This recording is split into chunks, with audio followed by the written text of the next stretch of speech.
नमस्कार साथियों। ज्ञान 360 के लेक्चर नंबर 167 में आपका हार्दिक अभिनंदन। साथियों, मेरा आज का विषय है कॉन्टैक्ट फोर्सेस इन नेचर, जो है उसकी थोड़ी सी चर्चा करूँगा।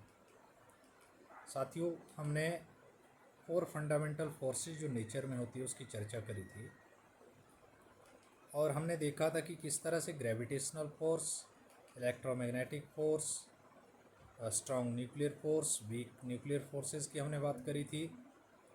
और आज हम जो है कॉन्टैक्ट फोर्सेस की बात करेंगे, क्योंकि फोर्स हम सब जानते हैं कि पुल और पुश दैट चेंज और tends to change the position of an object होता है, और we can say it is the product of mass and acceleration होता है।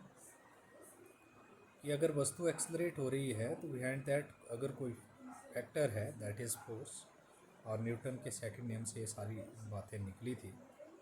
F is directly proportional to D P upon D T, और finally F is equal to M A.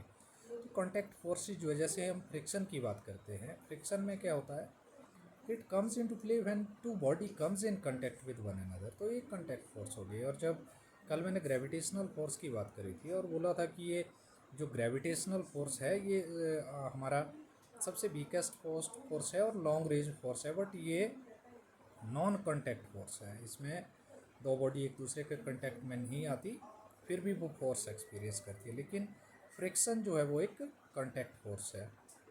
When two body comes in contact with one another, तभी वो force existence में है, कि otherwise नहीं होगा। जैसे कि फ्रिक्शन में स्टैटिक फ्रिक्शन है, काइनेटिक फ्रिक्शन होता है, रोलिंग फ्रिक्शंस होता है, तो स्लाइडिंग फ्रिक्शंस है। तो ये सारा जो है ये तब होता है जब दो बॉडीज़ एक दूसरे के कॉन्टैक्ट में आती है। या हम बात करें जैसे उसकी विस्कोसिटी की बात करें, फ्लूइड के केस में भी जो है ये भी एक कॉन्टैक्ट फोर्स है।